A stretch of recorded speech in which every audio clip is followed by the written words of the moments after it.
I had barely opened my eyes after surgery when my daughter-in-law placed a stack of papers in front of me and said, "Sign this.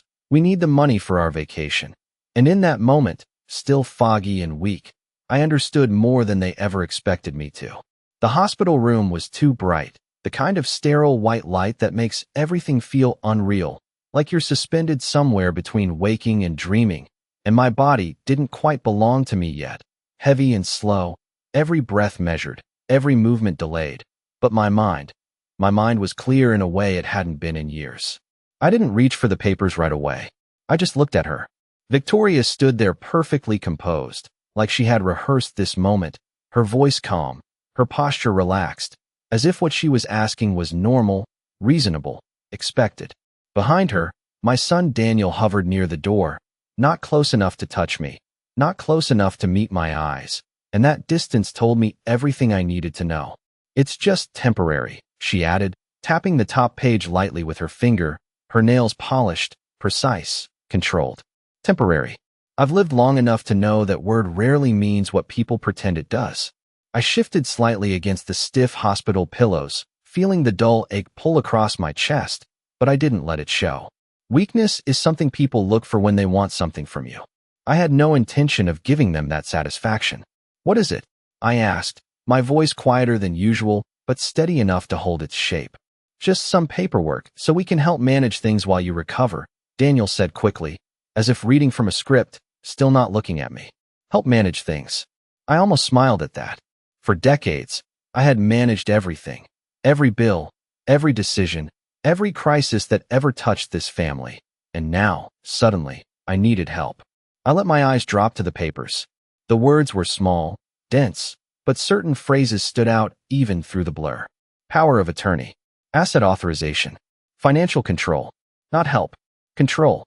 I felt something inside me settle, not anger, not shock, but something colder, something sharper, like a door quietly closing. Victoria leaned in just a little closer. "We just need your signature here," she said, sliding a pen toward my hand. Her tone still smooth, still patient, but there was a flicker beneath it now, a trace of urgency she couldn't quite hide. A vacation. That's what she said this was for. Not my recovery, not my comfort. A vacation. I let the silence stretch between us, long enough to make her shift her weight, long enough for Daniel to clear his throat softly behind her. They thought I was confused. They thought the medication, the surgery, my age, it all added up to someone easy to guide, easy to persuade, easy to take from. Slowly, I reached for the pen. I felt both of them relax, just a fraction, just enough for me to see it. That was when I knew for certain. I held the pen above the paper, letting it hover there, letting them believe the moment had already passed in their favor. Then I looked up, straight at her, and for the first time since she walked into that room, I let a small, calm smile settle on my face. "I'll sign," I said softly, watching the relief flash across her eyes. "Just not today." The shift was immediate. Subtle but real. Her smile tightened. Daniel finally looked at me, really looked this time, like he was trying to understand something that no longer made sense. I lowered the pen back onto the tray table with deliberate care. "I want to read everything first," I added, my voice still even, still calm, giving nothing away. Victoria opened her mouth to protest, then stopped, recalculating, adjusting. "Of course," she said finally, her tone a shade thinner than before. "Take your time." I nodded once, leaning back into the pillows, letting my eyes drift closed as if the effort had exhausted me. But inside, everything was wide awake, clear, focused. They thought this was the moment I lost control. They didn't realize it was the moment I took it back. I did not sleep much that night, even though my body needed it. Even though every nurse who came and told me rest was the most important thing now. But rest is difficult when something inside you has already started connecting pieces that were never meant to be seen together. And as I lay there listening to the steady rhythm of the monitor beside me, I began to replay the last 48 hours in my mind, slowly, carefully, like turning over photographs that had been tucked away for too long. It started the morning before my surgery, when Victoria insisted on driving me to the hospital herself. Even though I had already arranged for a car service, she smiled and said it was what family does, but she arrived earlier than necessary, already dressed, already organized, holding a folder that she never put down, not even when we sat in the waiting area. And I remember thinking at the time that she seemed prepared for something more than just a routine procedure. Daniel had been there too, but not fully present, his attention drifting to his phone, his answers short, his eyes avoiding mine whenever I tried to hold his gaze for more than a second. And that distance, that quiet withdrawal, it was not new, but it felt sharper that day, more deliberate. I had asked him if everything was all right, and he had nodded too quickly, saying work had been stressful, saying it was nothing I should worry about. And I believed him, or maybe I chose to believe him, because it was easier than asking why my own son sounded like a stranger. At the admission desk, Victoria handled most of the paperwork, speaking confidently, answering questions before I could, even correcting a nurse once about my insurance details. And I remember the nurse glancing at me, just for a moment, as if checking whether that was normal, and I smiled back, the way I always had, smoothing things over, keeping everything calm. Later, when they wheeled me toward the operating room, Victoria leaned down beside me and said, almost casually, that we would take care of everything while I recovered, that I would not need to worry about bills or accounts or anything complicated. And at the time it sounded thoughtful, even kind. But now, lying here with those papers still fresh in my memory, the words carried a different weight. After the surgery, when I drifted in and out of consciousness, I remember voices around me, fragments of conversation that did not fully make sense at first. Victoria asking someone about discharge timelines, about how soon I could sign documents, about whether I would be lucid enough within a day or two, and the nurse answering carefully, professionally. But there was a pause in her tone that I did not understand then and understand very clearly now. I kept my eyes closed during part of it, not because I was asleep, but because sometimes people reveal more when they believe you are not listening. And in those quiet moments, I heard urgency in Victoria's voice, controlled but present, like someone working against a deadline. The next morning, before she came into my room with those papers, there had been another small moment, one that seemed insignificant at the time. A nurse checking my chart, hesitating slightly, then asking me if I had already discussed any legal authorizations with my family. And when I told her no, not really, she nodded slowly and said it was always best to review things carefully when I felt fully alert, her voice neutral but her eyes steady. And that was when the first real thread of suspicion settled into place. Now, lying here alone again, I let all of it line up in my mind. The early arrival, the constant folder, Daniel's silence, the questions about my ability to sign, the carefully chosen words about taking care of everything, and finally, the papers themselves, ready, highlighted, waiting for my name before I had even fully woken up, and the picture that formed was no longer blurred, no longer uncertain. This had not been a spontaneous decision. It had been planned, quietly, patiently, and they believed I would simply follow along, like I always had. I opened my eyes and stared at the ceiling, the light steady, the room silent, and for the first time since the surgery, I felt something stronger than weakness settle into my chest. Not fear, not confusion, control, because now that I could see the pattern, I knew exactly what I needed to do next. The next morning arrived quietly, the kind of slow, pale light that creeps in through hospital blinds and makes everything feel suspended, unfinished, and I kept my eyes closed even after I woke, listening first, always listening, because I had learned something important in the last 24 hours. People reveal far more when they believe you are still weak, still unaware, still behind the moment instead of ahead of it. And sure enough, I heard her before I saw her, that same steady rhythm of heels against the floor, confident, controlled, followed by the softer, uneven steps of my son trailing behind her again like an afterthought in his own life. I let them speak before I moved. We should get this done today, Victoria said quietly, but not quietly enough, her voice carrying just enough urgency to cut through the stillness of the room. The longer we wait, the more complicated it becomes. Daniel responded, but his voice was lower, uncertain, like he was trying to convince himself more than her. Maybe we should give her another day. She just had surgery. There was a pause, and then a soft exhale from her. Not frustration exactly, but something close, something controlled. We do not have the luxury of waiting, she said, and that sentence settled into my mind like a key turning in a lock. Not want, not preference, need, urgency, timing. This was not about helping me. This was about something else entirely, something that required speed. I opened my eyes slowly, just enough to signal I was awake, and immediately their voices shifted, softened, rearranged into something more acceptable, more presentable. "Good morning," Victoria said brightly, stepping closer to the bed as if she had not just been discussing me like a deadline. "How are you feeling today?" I let a small pause sit between us before answering, just enough to make her wait. "Better," I said, my voice still soft, still measured, but not as fragile as yesterday. Her eyes flickered, noticing that, adjusting again. "That is wonderful," she replied, already reaching into her bag, already pulling out the same folder, the same neatly stacked papers, edges aligned, tabs in place, everything prepared down to the smallest detail. "I brought these back so we can go over them together." Of course she did.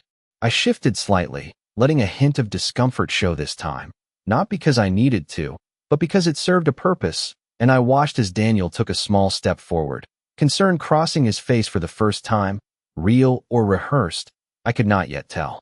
"Maybe later," he said, glancing between us. She should not push herself. Victoria did not look at him. Not directly. Just a brief side glance, sharp enough to remind him of his place. And then she smiled again, softer this time, more persuasive. "It will only take a few minutes," she said, her voice lowering, almost soothing. "And then everything will be taken care of." Taken care of. That phrase again. I let my gaze drift to the folder, then back to her, then finally to Daniel, holding his eyes this time until he had no choice but to meet mine. And there it was, that flicker again, that hesitation, that quiet recognition that something was not as simple as he had convinced himself it was. "Read it to me," I said calmly. Victoria blinked, just once, not expecting that. "I am sorry," she asked. "If it is simple," I continued, my tone even, almost polite, "then you can read it to me." The room shifted again, subtle but undeniable, and for the first time since this began, I saw something break through her control, not panic, not yet, but resistance, calculation, the quick adjustment of someone who had planned every step except this one. Daniel shifted again, uncomfortable now, caught between us, and I could feel the balance changing, slowly, carefully, exactly as it needed to. Victoria straightened slightly, regaining her composure, flipping open the folder with steady hands. But I noticed it now, the fraction of a second longer it took, the way her fingers pressed just a little tighter against the paper. "Of course," she said, her voice smooth again, but thinner beneath the surface. "There is nothing to hide." I nodded once, settling back into the pillows, letting my expression soften again, letting them believe I was still exactly what they needed me to be. Weak, dependent, manageable. But inside, everything was moving, aligning, locking into place, because now it was no longer just a suspicion. It was confirmation. And once you see the truth clearly, you do not rush. You do not react. You let the other side keep talking. You let them keep revealing. And most importantly, you let them believe they are still in control, right up until the moment they are not. She began reading, and I listened, not just to the words, but to the spaces between them, the places where meaning hides when someone is trying too hard to sound ordinary. And the first page was exactly what she had promised, surface level, careful language, temporary authorization, assistance during recovery, phrases designed to sound helpful, harmless, almost thoughtful. But I did not interrupt. I did not question. I simply let her continue, because I knew something she did not. People who plan too much often reveal too much if you give them enough time.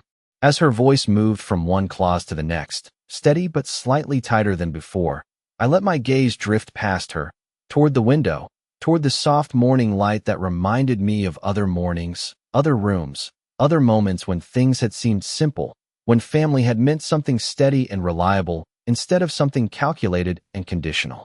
I remembered Daniel as a boy, sitting at the kitchen table with his homework spread out in front of him, asking me questions about things he did not understand, trusting that I would have the answers, trusting that I would guide him. And I remembered the first time he brought Victoria home, how polished she was even then, how careful with her words, how attentive in a way that felt just a little too precise. But I told myself that was simply her personality, that not everyone expresses warmth the same way, that what matters is consistency over time. And she was consistent, consistently present, consistently involved. Gradually, almost imperceptibly, taking on more responsibility, offering to help with bills, with paperwork, with organizing things I had managed alone for decades. And at first it felt like relief, like support, like the natural evolution of a family adjusting to new roles. But somewhere along the way, small things began to shift. Statements replaced questions. Decisions were presented instead of discussed. Access became expectation. I did not notice it all at once, because that is not how it happens. It happens slowly, politely, wrapped in concern and convenience until one day, you realize something that used to belong entirely to you is now shared, then managed, then quietly controlled. Her voice pulled me back to the present as she turned another page. And there it was, the shift, subtle but unmistakable, the language tightening, the permissions expanding, the temporary clauses stretching into something less defined. And I watched her carefully now, the way her eyes stayed on the page, the way she did not pause, did not invite questions, just kept moving forward as if momentum alone would carry this through. Daniel shifted beside her again, and I could feel his discomfort growing, not because he fully understood the details, but because something in the room no longer felt as simple as it had when they walked in. This section just allows us to make financial decisions on your behalf if needed, she said, her tone still smooth, still controlled, but faster now. Just a little, just enough to reveal the pressure underneath. If needed. I let that phrase settle before I spoke. Needed by who? I asked quietly, not raising my voice, not challenging, just placing the question exactly where it belonged. She hesitated, just for a second. Then she smiled again, that same practice smile. By us, of course, for your benefit, she replied. Of course, for my benefit. I nodded slowly, as if that made perfect sense, as if I had no reason to question it. And I let the silence return again, letting it stretch, letting it press gently against both of them until Daniel finally spoke. It is just to make things easier, Mom, he said, softer now, less certain. And I looked at him, really looked this time, not at the man standing in the room, but at the distance between who he had been and who he had become, and I understood something else then, something just as important as the papers in front of me. This was not just her plan. It was his permission, maybe not deliberate, maybe not fully understood, but present all the same. I turned my gaze back to the papers, then to her, and I let a small, almost tired smile touch my lips, the kind that suggests acceptance, the kind that lowers defenses. You have thought of everything, I said softly, and for the first time, she allowed herself to believe it was working again, her shoulders easing, her posture settling, her confidence returning in quiet increments. That was exactly what I needed, because the more certain she felt, the more she would reveal, and I was not finished listening yet. She relaxed when I said that, just enough to let something slip, not in her words, but in her rhythm, the way she turned the next page a little too quickly, the way her voice picked up speed, as if she could carry us past the parts that mattered most without giving me time to stop her. And that was when I saw it clearly, not just the intention, but the structure of it, the way everything had been arranged long before I ever walked into that operating room. This section simply allows us to consolidate accounts for easier management, she said, her finger tracing a line across the page, but I did not follow her finger anymore. I followed the words themselves, the ones she did not emphasize, the ones she hoped I would miss: full access, unrestricted authority, discretionary transfers. And there it was, buried in language that sounded harmless until you understood exactly what it meant. Not temporary, not limited, not careful, but complete.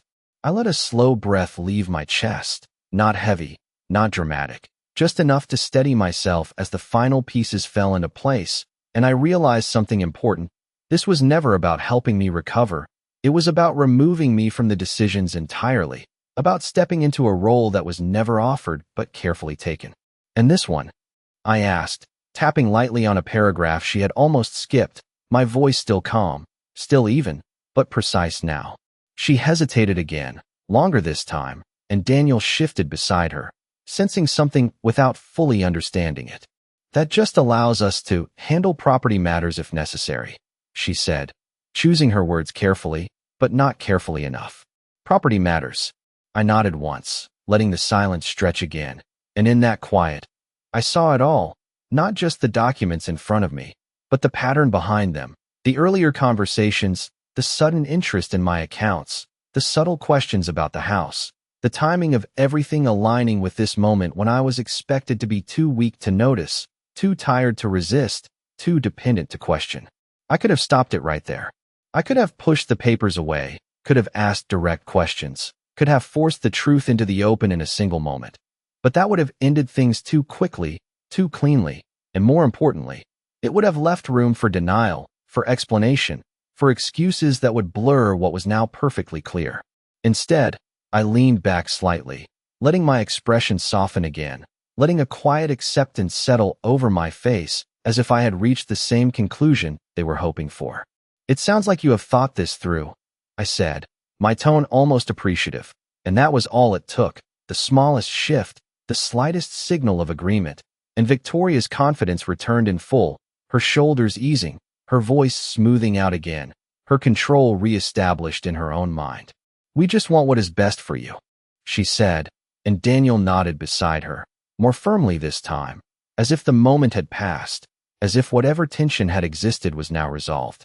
That was when I made my decision, not impulsively, not emotionally, but with the same quiet clarity that had guided me through every difficult moment of my life. I would not stop them. Not yet. I would let them continue exactly as planned. Let them believe the path was clear. Let them take each step with full confidence that nothing stood in their way, because that was when people revealed everything, when they thought there was nothing left to hide. I reached for the pen again, slowly, deliberately, and I saw it. The immediate reaction, the quick glance they exchanged, the relief returning once more, stronger this time, certain. I held the pen between my fingers, feeling its weight, its simplicity, such a small object for something that could change everything. And I lowered it toward the paper just enough to make it real for them, just enough to let them believe this was the moment they had been waiting for. Then I stopped. Not abruptly, not dramatically, just a pause, a quiet interruption in what they thought was inevitable. "I will sign," I said again, my voice steady, controlled, and I let a faint, almost tired smile appear, the kind that suggests surrender, the kind they were expecting. But I would feel better if someone else looked at this first, just to be sure I understand everything. The shift this time was immediate and undeniable, not hidden behind composure, not softened by politeness, but sharp, visible, real. Victoria's smile did not disappear, but it changed, tightening at the edges, her eyes narrowing just slightly as she recalculated, as she searched for a way to regain control without revealing too much. Daniel looked between us, uncertain again, caught in the space that was no longer stable. "There is no need for that," she said quickly, too quickly, and that was all the confirmation I needed. I did not argue. I did not push. I simply held her gaze, calm, steady, patient, and in that silence, I knew something she was only just beginning to realize. This was no longer moving in her direction. It was moving in mine. She did not like that answer, and she did not try very hard to hide it. This time, the smooth edges of her composure tightening just enough to show the strain beneath. But she recovered quickly, she always did, adjusting her tone, softening her expression, shifting from control to persuasion in a matter of seconds, and I watched it all without reacting, without interrupting, because the more she adjusted, the more she revealed. "There is really no need to involve anyone else," she said, her voice calm again, almost gentle now, as if she were explaining something simple to someone who just needed reassurance. "This is standard, completely routine, and it will only delay things if we complicate it." Delay. There it was again. That word carried more weight than anything else she had said. Not concern for me. Not clarity. Not understanding. Timing. Always timing. I let my gaze lower slightly, as if I were considering her words, as if I were uncertain, and I gave her exactly what she needed to see, hesitation. "I just want to be careful," I said quietly, letting my voice carry a hint of doubt, not resistance, just enough vulnerability to make her lean in again. "Of course," she replied immediately, seizing that opening. "And that is exactly why we are here, to help you, to make sure everything is handled properly so you do not have to worry about anything." Properly. Another word that sounds safe until you look closely at who defines it. Daniel shifted beside her again, And this time he spoke without being prompted. "Maybe we can just have someone glance at it quickly," he said, his voice cautious, testing the idea more than supporting it. And I saw the flicker of irritation cross her face before she turned toward him with that same controlled calm. "And who exactly would that be?" she asked, not sharply, but firmly enough to pull him back into place.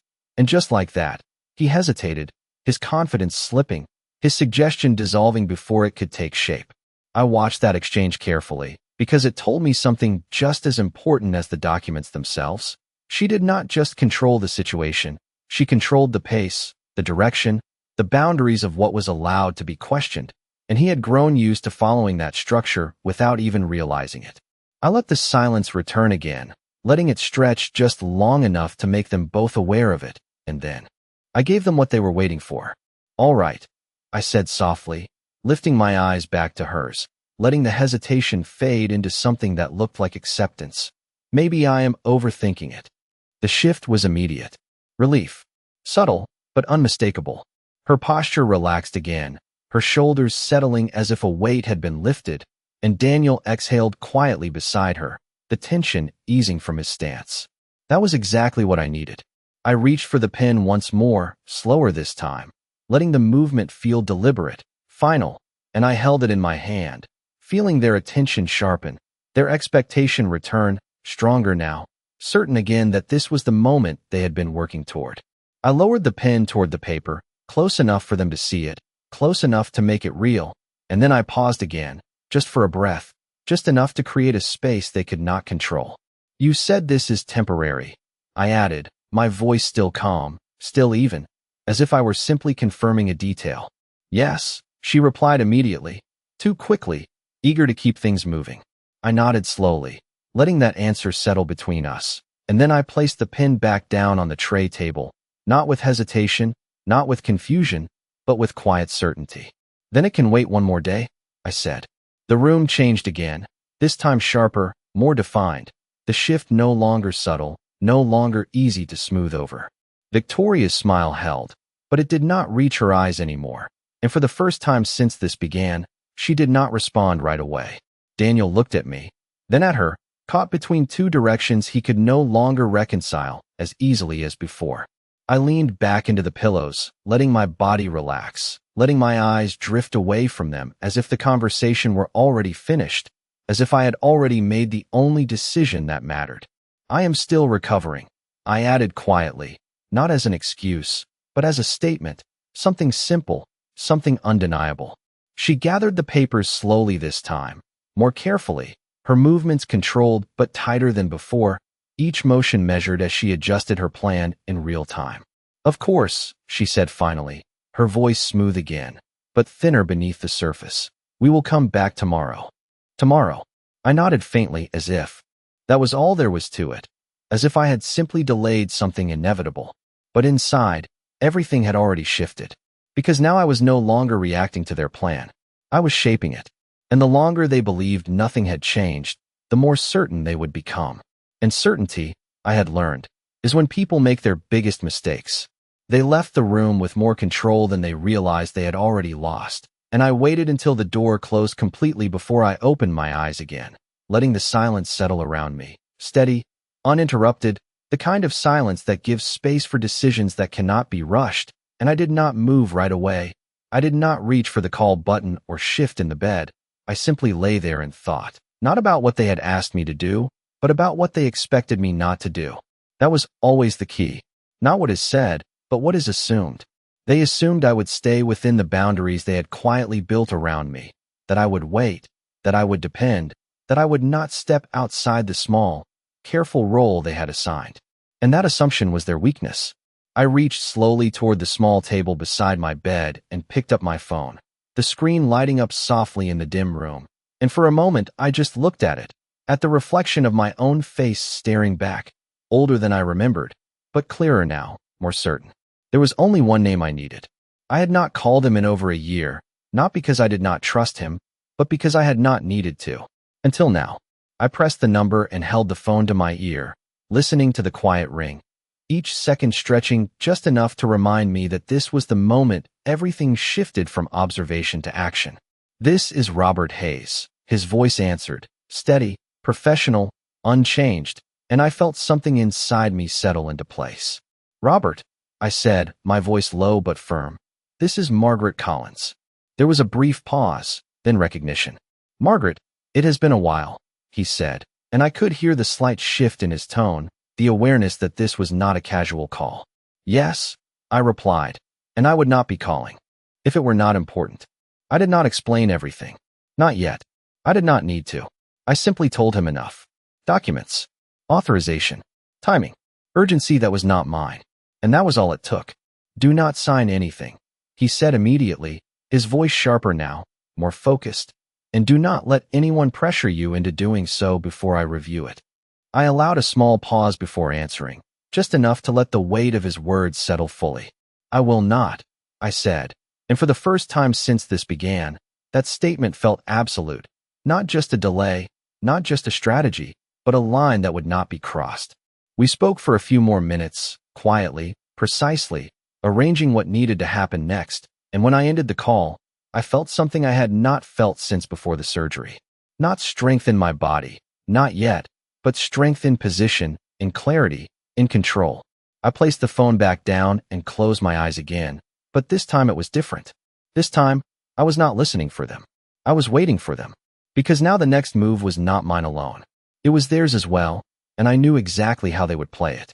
They would return with the same confidence, the same calm, the same carefully measured urgency, believing the delay was nothing more than hesitation, believing that one more conversation, one more push, one more moment would be enough.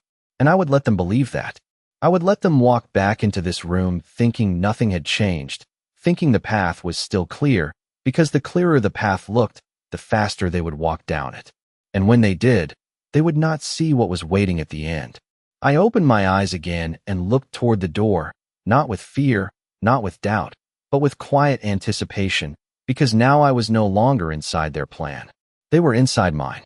They came back earlier than I expected, not the next afternoon, but mid-morning, as if waiting had become uncomfortable, as if the space I created had already begun to press against whatever timeline they were trying to keep, and I was ready for that.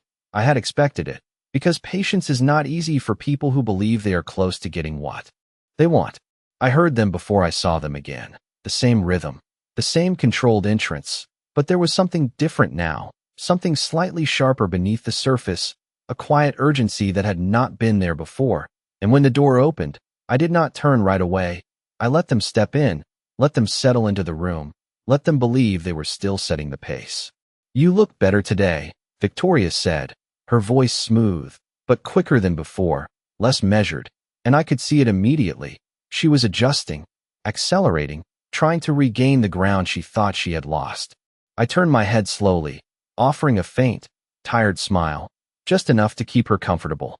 I feel clearer, I said, and I watched her eyes carefully as I spoke, because clarity was not what she wanted to hear, and there it was, just for a second, that flicker again, that brief recalculation. Daniel stood a little closer this time, not quite at my bedside, but not as distant as before either, and he looked at me longer than he had in the past 2 days, as if trying to read something he could not quite understand. That is good, he said, quieter now, less certain, and I could feel the shift in him growing, small but real. Victoria stepped forward and placed the folder on the tray table again, but this time she did not open it right away. She waited, watching me, measuring, trying to decide which version of me she was dealing with now. That was new. That was important. I let the silence sit for a moment. Then I reached toward the folder myself, slowly, deliberately, and opened it without being asked. That caught her off guard. Just slightly. Let us go through it again, I said calmly, my voice steady, controlled, as if I were the one guiding the process now.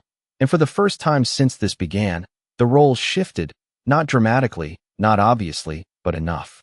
She nodded, quickly recovering, stepping back into her explanation, but this time she followed my pace, not hers. I turned each page myself, not rushing, not lingering, just steady, letting the quiet stretch between each movement, and I could feel her attention tightening with each second that passed. This part, I said, stopping at the section she had rushed through before, my finger resting lightly on the paragraph. This gives full access, does it not? She smiled again, but it did not land the same way. It allows us to act on your behalf if necessary, she replied, carefully, choosing words that softened the reality without changing it. I nodded slowly, as if accepting that explanation, and then I turned the page. Daniel shifted beside her, watching now, not just standing there, and I could feel his attention moving from her to the document, from confidence to curiosity. That was exactly where I needed him. And this allows transfers, I added, not as a question this time, but as a statement, quiet, precise, undeniable. There was a pause, longer than before. Only if needed, she said again, but the repetition was weaker now, less convincing, even to her. I closed the folder gently and rested my hand on top of it, not pushing it away, not rejecting it, just holding it there, controlling it. All right, I said, my tone calm, almost agreeable, and I looked at both of them in turn, making sure the moment settled fully before I continued. I will sign. The reaction was immediate. Relief, stronger this time, almost visible, and Daniel exhaled softly beside her, while Victoria's posture eased, her confidence returning in a quiet wave. That was exactly what I needed. I reached for the pen again, this time without hesitation, and I held it over the paper, steady, deliberate, letting them see the certainty in my hand, letting them believe the moment had finally arrived. Then I spoke again, just as calmly as before. But I want you both here when I do it, I said, looking from one to the other. And I want everything explained clearly, every line, every section. Victoria nodded quickly, eager now, certain again. Of course, she said, her voice smooth, confident, ready to finish what she started. I lowered the pen slightly, not touching the paper yet, just close enough to make it real. Good, I said quietly. Then let us do this properly.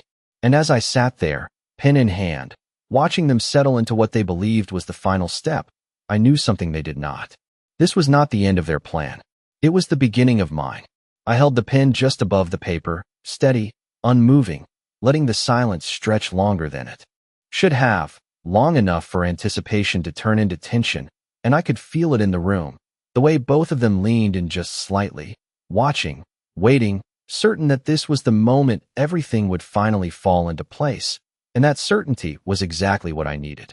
Go ahead, Victoria said softly, her voice controlled but edged with something sharper now, something that had been building underneath her calm from the very beginning. You are ready. I did not move. Not yet. Instead, I lifted my eyes from the paper and looked directly at her, holding her gaze in a way I had not before, not as someone being guided, not as someone uncertain, but as someone who already knew the answer. Before I sign, I said quietly, my tone even, measured, there is one more thing I want to understand. The shift was immediate. Small, but real. Her smile remained, but it tightened, her eyes narrowing just slightly as she recalculated again, adjusting her approach, preparing to explain, to persuade, to move past whatever she thought this question might be. Of course, she replied, her voice smooth again, but thinner beneath the surface. What would you like to know? I tapped the page lightly with the tip of the pen, not marking it, just resting there, drawing attention to the exact place I wanted. If this gives you full authority, I said slowly, carefully choosing each word, then what exactly would stop you from making permanent decisions while I am still recovering? The room went quiet. Not the soft, neutral quiet from before, but something heavier, something that pressed against the edges of the moment and held everything still. Daniel shifted beside her, his attention snapping fully to the conversation now, no longer drifting, no longer distant. Victoria did not answer right away. For the first time since she walked into that room, she hesitated without recovering immediately. We would never do anything that was not in your best interest, she said finally, her voice controlled. But the smoothness was gone now, replaced by something more deliberate, more careful, like each word had to be placed exactly right. I nodded slowly, as if I accepted that, as if her answer was enough, but I did not lower the pen. I did not move forward. That is not what I asked, I said gently, not raising my voice. Not challenging, just returning the question to its proper place. The silence deepened. Daniel looked at her now, really looked at her, waiting, and I saw it, the first real crack, not in her control, but in his certainty. There are safeguards, she said quickly, her tone shifting again, faster now. Legal boundaries, accountability, everything is documented. Safeguards, boundaries, words, just words. I let another pause settle, longer this time, letting it stretch until it became uncomfortable, until it demanded resolution. Then I lowered the pen slightly, just enough to make it clear I was not signing yet. Good, I said softly, almost thoughtfully, because I spoke with someone this morning. That was the moment everything changed. It was subtle, but undeniable. Her posture stiffened, just slightly. Daniel's eyes widened, confusion flashing across his face before he could hide it. Someone, he repeated. I nodded, still calm, still steady, as if this were the most natural thing in the world. Yes, I said, my gaze shifting briefly between them, making sure they both heard it clearly, my attorney. The words settled into the room like a weight. Heavy, unavoidable, final. Victoria did not speak immediately this time. She could not. Her control, the careful structure she had built, had been disrupted in a way she had not planned for, and for the first time, she was not leading the moment. I closed the folder gently and set the pen down beside it, no longer hovering, no longer offering the illusion of agreement. He asked me not to sign anything until he has reviewed it. I continued, my voice still even, still composed, but firm now, leaving no space for interpretation. Daniel looked from me to her again, the realization beginning to form, slow but steady, and I could see it in his expression, the shift from assumption to doubt, from trust to uncertainty. Victoria straightened, recovering as best she could, but it was different now. The confidence was not as solid, the control not as complete. That is completely unnecessary, she said, her voice sharper now, no longer softened, no longer disguised as concern. I met her gaze without hesitation. No, I said quietly, it is exactly necessary. And in that moment, the balance that had been tilting slowly finally shifted, not dramatically, not loudly, but decisively, because now it was no longer about what they wanted me to do. It was about what I had already chosen not to do.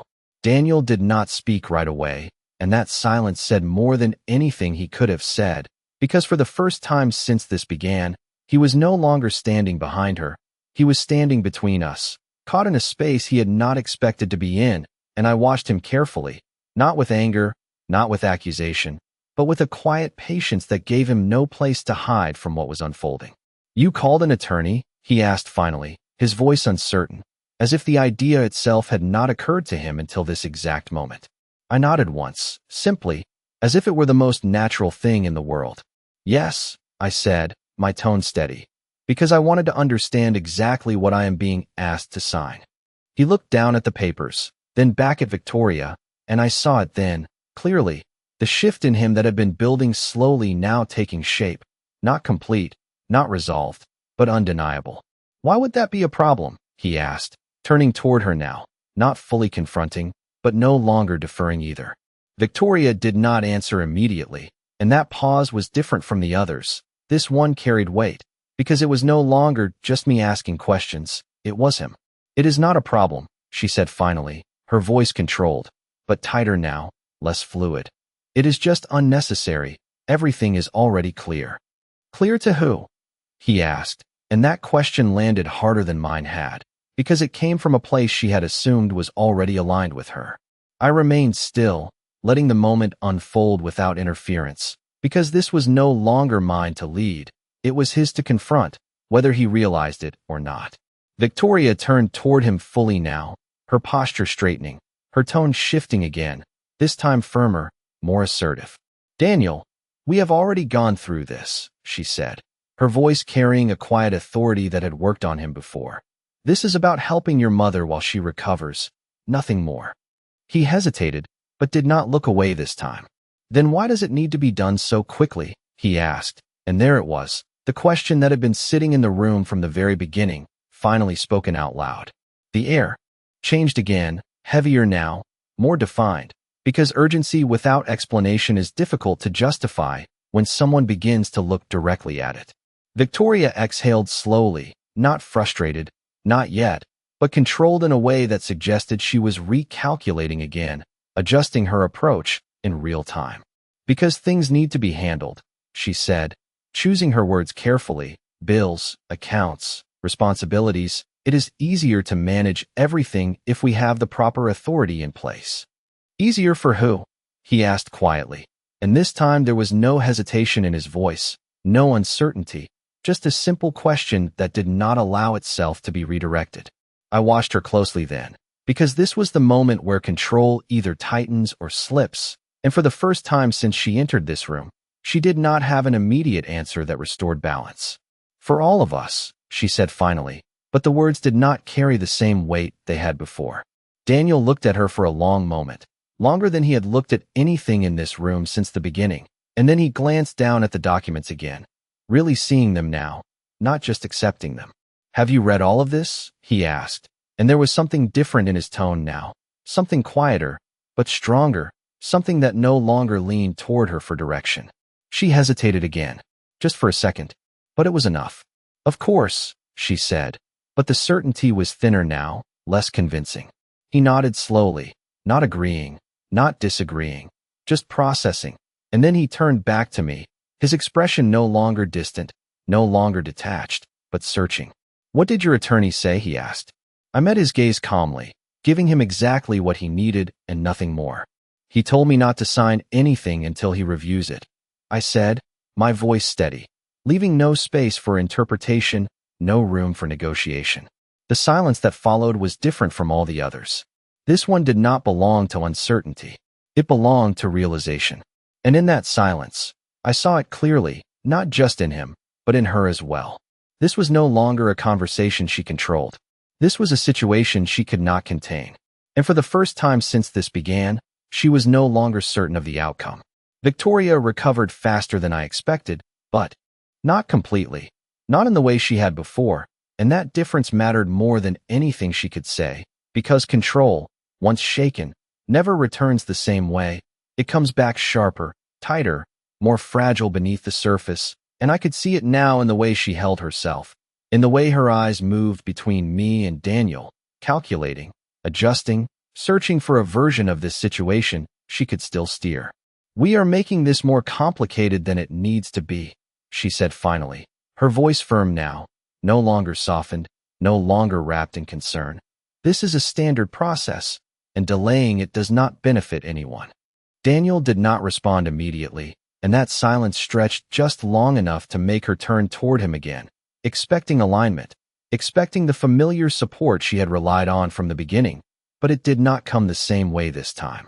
If it is standard, then it can wait, he said quietly, his voice not loud, not confrontational, but steady enough to hold its ground, and I watched her carefully then, because this was the moment where influence meets resistance, and the outcome is never as predictable as either side expects.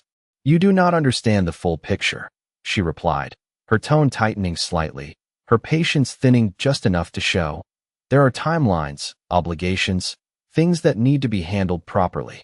Then explain them, he said, and this time there was no hesitation, no uncertainty, just a simple request that refused to move aside. The room grew still again, but this stillness was different.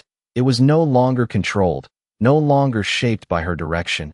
It was something that stood on its own, waiting for truth instead of explanation.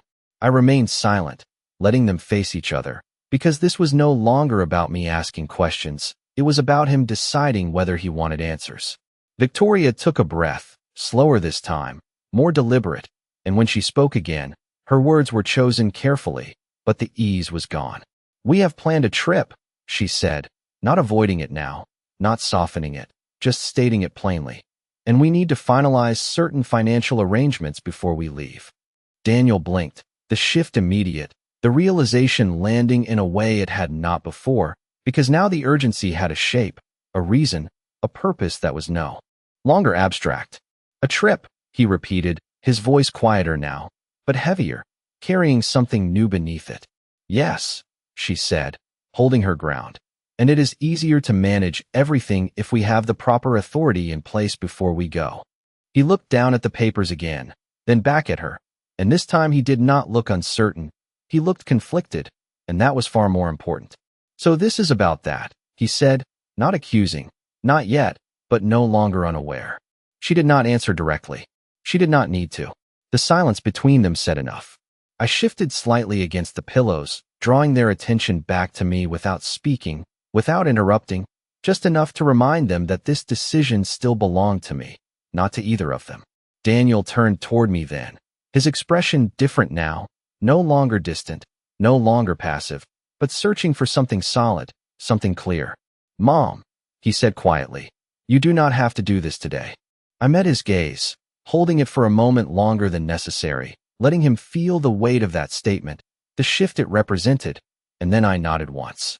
"I know," I said simply. Victoria exhaled sharply, not loudly, not dramatically, but enough to break the careful balance she had been maintaining, and for the first time since this began, she did not try to immediately recover it. "This is not about pressure," she said, her voice controlled again, but strained now. "This is about efficiency." "No," Daniel replied, and this time there was no hesitation at all. "This is about timing, and I want to understand why." The room fell quiet again, but this silence did not belong to her anymore. It did not bend around her words or follow her direction. It stood between them, solid, unyielding, and in that silence, everything that had been hidden behind careful language and controlled tone began to lose its shape. I watched them both, not with satisfaction, not with anger, but with a calm clarity that had been building from the very beginning, because this was never about stopping them in one moment. It was about letting the truth unfold until it could not be ignored. And now, finally, it was unfolding. The silence did not break all at once. It shifted, slowly, like something settling into its final place, and I could see it in both of them, the understanding that whatever had been carefully arranged was no longer intact, not because I had refused, not because I had argued, but because I had simply not followed the path they expected. Victoria stood still, her posture controlled but no longer effortless, her expression composed but no longer convincing. And for the first time since she walked into this room, she did not try to guide the moment forward. She waited, as if searching for something that would restore what had already slipped beyond her reach. Daniel did not look at her right away. He looked at the papers, then at me, and there was something different in his eyes now, something quieter, heavier, something that had not been there before, not confusion, not hesitation, but recognition, the kind that does not arrive suddenly, but settles in piece by piece until it cannot be ignored. "We can wait," he said finally, his voice steady, not loud, not dramatic, just clear enough to hold its place in the room. And when he said it, he did not look at her, he looked at me. That was enough. Victoria exhaled slowly, her control tightening again, but differently now, not to lead, but to contain.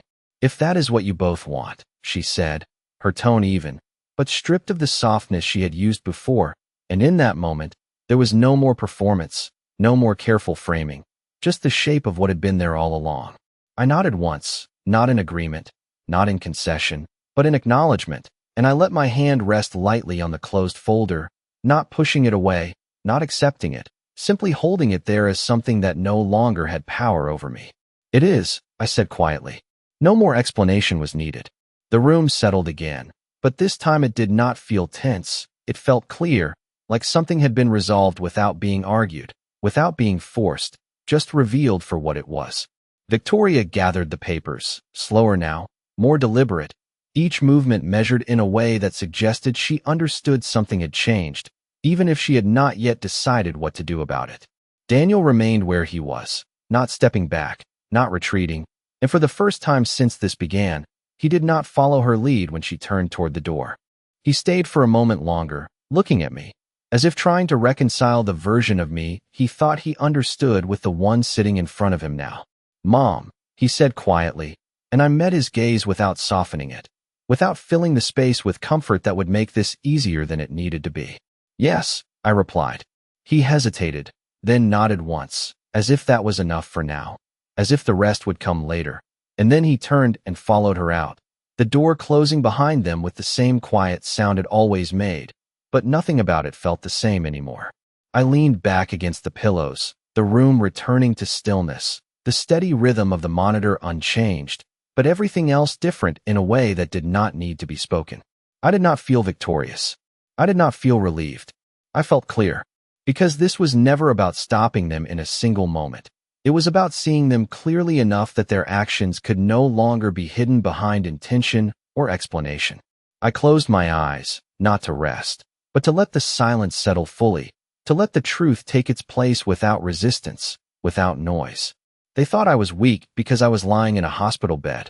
They thought I would sign because I was tired, because I trusted them, because I had always chosen peace over conflict. They were wrong. Not because I fought them, not because I exposed them, but because I understood them. And once you understand someone clearly enough, you do not need to raise your voice. You do not need to prove anything. You simply stop giving them what they came for. I let out a slow breath, steady, controlled, and a small, quiet smile settled in. Not for them, not for what had happened, but for what had not. Because in the end, I did not lose anything in that room. They did.